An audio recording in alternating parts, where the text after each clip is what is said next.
Hello and welcome to a very special program. This is the fourth year of the DRGO NDTV Road to Safety campaign, and it's a project that is very close to our hearts here in NDTV. And the reason we do this year after year is to try and spread awareness on a subject which really needs to be discussed a lot more.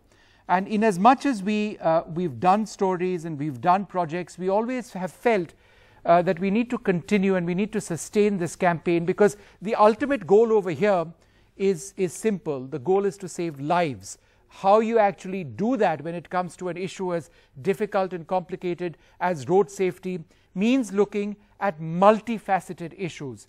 And why are we doing this? So let me just tell you a few statistics. And there are so many statistics that it's frankly bewildering. But consider a handful. Since 2008, more than 55,000 children in our country have lost their lives in road accidents. At least 413 people on an average die in road accidents, not in a year, not in a month, not in a week, but every single day. And that's astounding. And it is perhaps the single worst statistic, but a true reflection of where we are in this country when it comes to road safety. And how does this impact not just lives, and we'll be talking about that, but also our economy? Well, road accidents, according to some statistics, account for 3% of our GDP every year. 3% of our GDP lost every year, because a lot goes in terms of losing manpower, of men, women, children, the next generation who could be contributors to our growth process. We have a wonderful panel today. I'd like to introduce the panel. Firstly, we've got Nitin Gadkari, the Minister of Road Transport and Highways. He joins us. We're also joined by Navdeep Singh Mehran. He's the Head of Sustainability at DRGO India and a partner of ours for many years. T. Krishna Prasad is the Director General of Police in Telangana, someone with decades of experience in policing, and road safety is an area that he's looked at very closely. Rakhi Dandona is Additional Professor at the Public Health Foundation of India. Professor Geetam Tiwari is Head of Department of the Transportation Research and Injury Prevention Program at IIT Delhi. Piyush Tiwari is the founder of the Save Life Foundation, one of the most dedicated people you'll find in this country when it comes to the cause of trying to spread awareness and ultimately to try and save lives when it comes to road accidents. And Ravinder Singh is a young author and somebody who's showing a great deal of courage in choosing to come onto this program. He lost his fiancée to a road accident a decade back, and your father also had a terrible road accident a few years back. I'd like to thank all of you very much for being with us.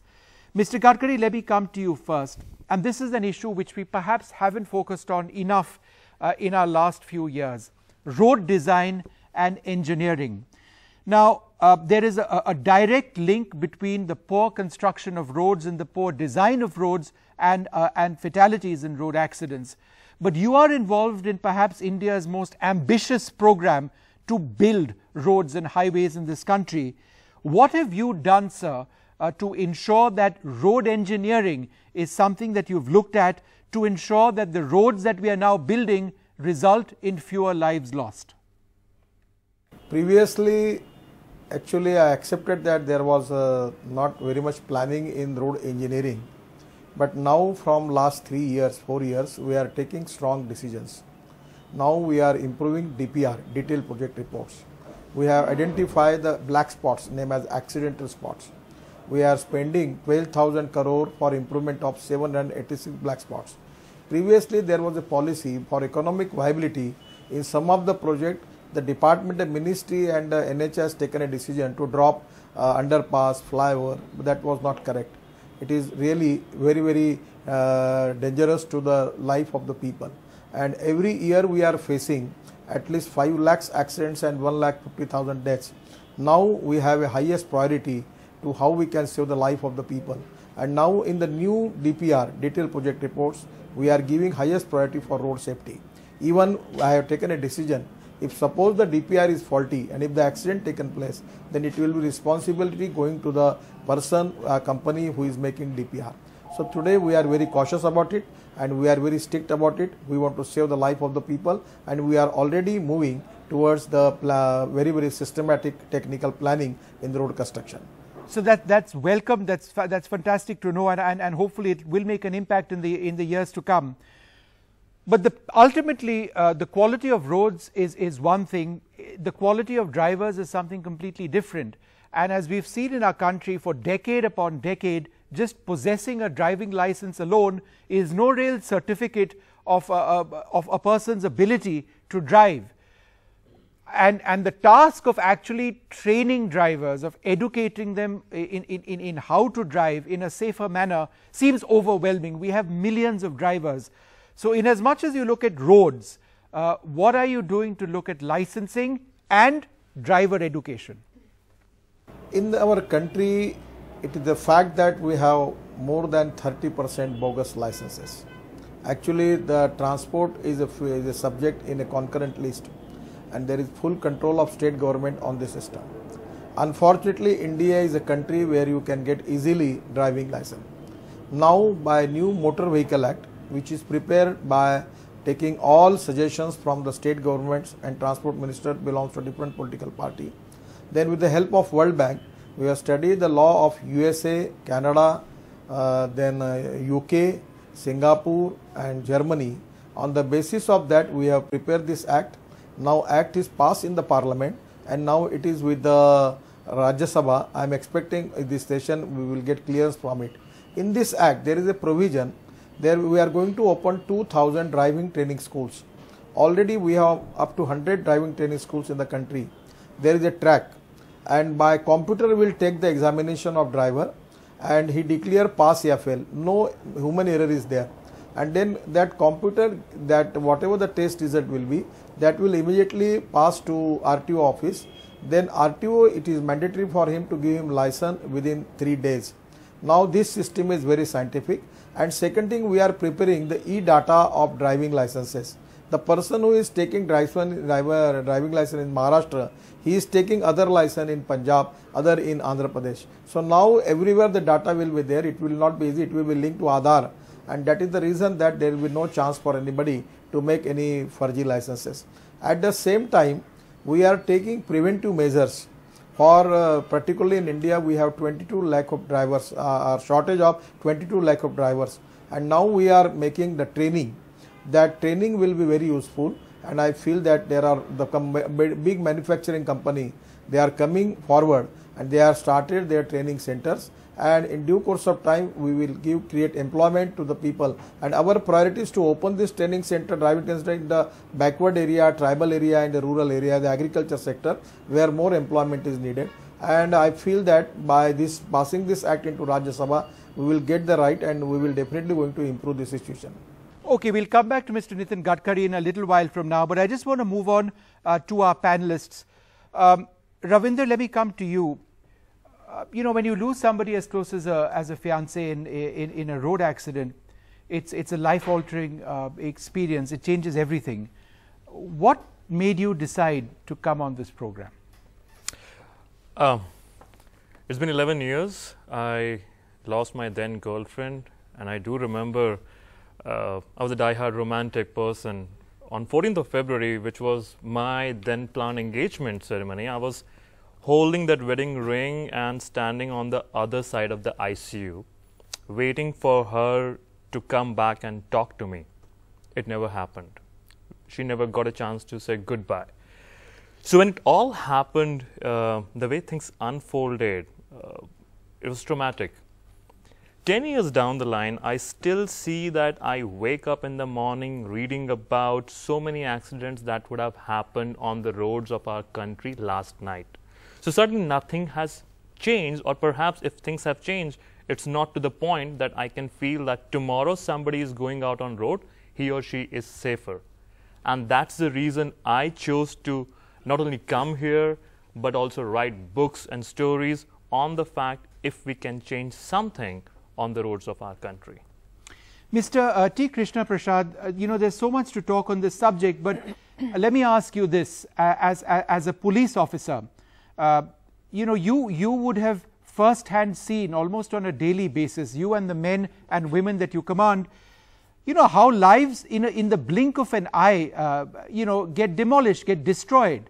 You know, I mean, is that something we don't in this country understand enough, the danger of how lives get destroyed in a flash of a second, accidents happen in a flash of a second, and the human toll on families, bread earners dying, losing children, it's catastrophic. It destroys a family system. Isn't that what we are really talking about? Vishu, ever since we just started talking, and in the last 15 minutes, India has already seen 15 road accidents, and in which 5 people have already died. So this is the magnitude and the scale we are talking about. And when we analyzed, the scientists and the analysts told us that majority of the road accidents in this country are happening because of human error. And among the human errors, the biggest one is about the driver's mistakes. So we have analyzed all these things, and we said, if it is a human error, why don't we educate our own people? Why don't we correct our own behavior as a stakeholder and as a road user? So that appears to be the biggest challenge. And I'm grateful to Honorable Minister who just now told us that large number of few thousands of training schools are going to be opened in the country. Now, if you see, Vishu, when we're talking about training, what do we do in training? We impart knowledge, skill, and attitude. Knowledge and skill, fine. Computer stimulation takes place everywhere in training. That is okay, I have no complaints. But I have a complaint largely on the attitude side, particularly when you know that majority of the road accidents are happening because of the human error, because of the errors caused by the drivers. So it is basically the attitude. Piyush, let me come to you next. You know, one of the points that he was talking about is attitudes. And is that in your work one of the biggest problems or difficulties that you encounter, that there is an attitude among people that it won't happen to me, and then it does. It happens to a friend, it happens to a family member. How key is it in your own work to try and change attitudes, basic attitudes? Oftentimes in India, you know, human behavior is blamed for crashes. You know, the fact that at the very base, crashes are not even investigated properly. You know, we can't really say what, how much of human error was actually at play there. Human beings are fallible. They will always make some sort of an error. But what we have to see is the system in which they're operating, especially the roads on which they are driving or walking, or the vehicles in which they are operating. Are they safe? Are they designed in a way that error will not be rewarded with a death or an injury? That is becoming increasingly important, and I think the shift in behavior has to happen at the systemic level as much as it has to happen at the operator level, which is the driver or the pedestrian. Raki, you were telling me before we started this program about how the focus in this country tends to be fixed more on the transport sector. How many more roads, how many more cars, how will people move from A to B, and it's less on how people are potentially suffering, as it's not looked at as a health issue per se. Do you think that again that is something that affects our policy and our thinking?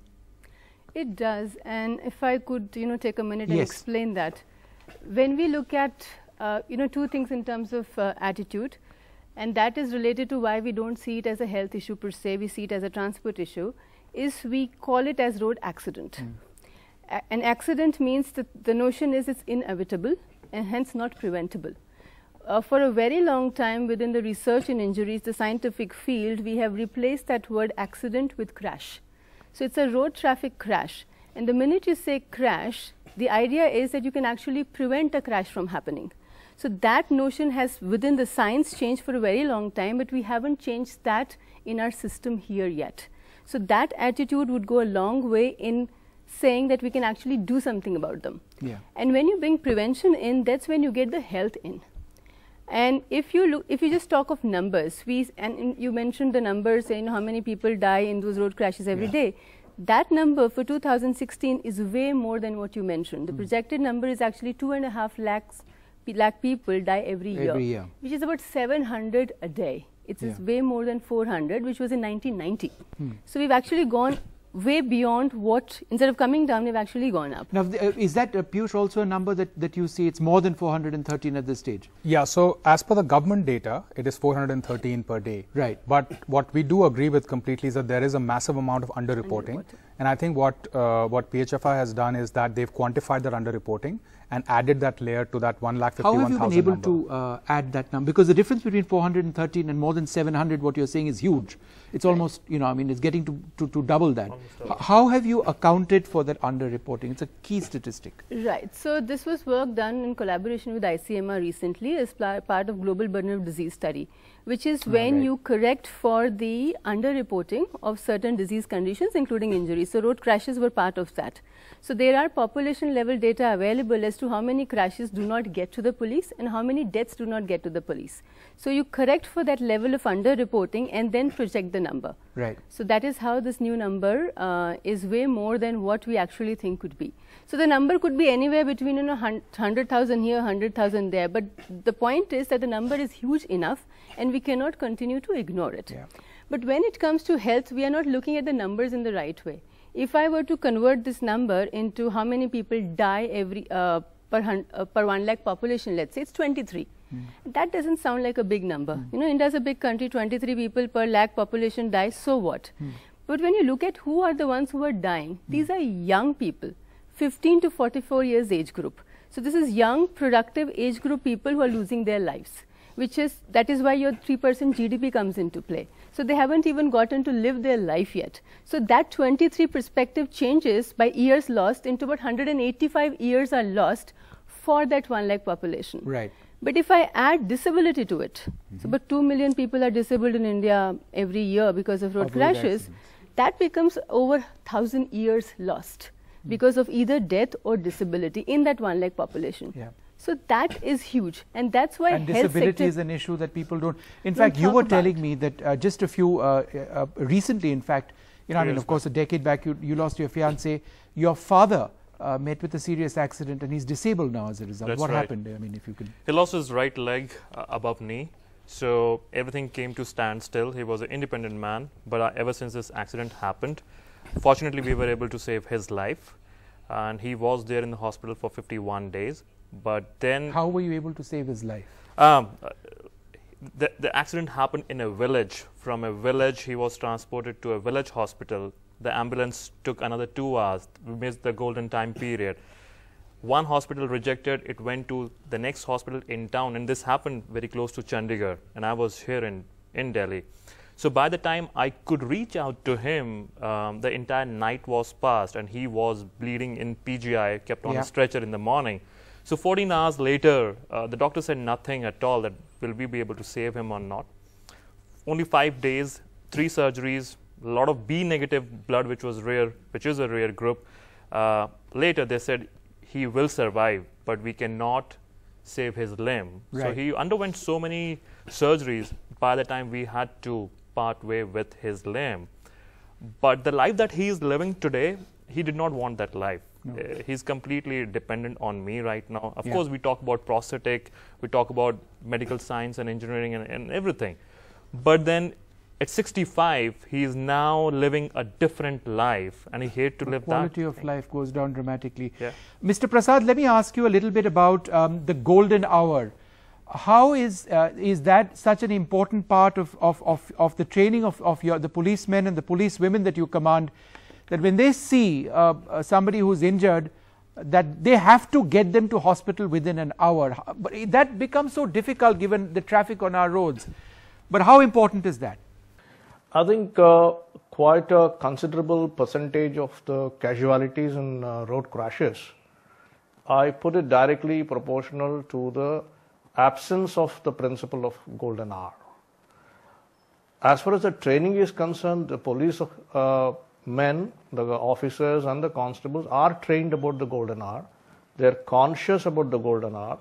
Now the question is, when 50% and more accidents are actually taking place on the highways, away from the city, and again 60% of the accidents are actually happening on the non-urban areas. How to reach the victim or the patient quickly to the referral hospital is one challenge that literally in the entire country we are working against. We did an experiment in Hyderabad-Vijayawada Road along with the General Insurance Council, where we have positioned certain dedicated ambulances on the highway. After 1 year study, we realized that the number of deaths, or what we measure in severity ratio, that is number of deaths per 100 accidents, came down drastically. So the bottom line is, if we make dedicated ambulances or ambulances available close enough to the highways, where more than 50% of casualties are taking place, we will bring down the severity rate drastically. This is my conclusion. This is what I have studied very closely in the last 2 years.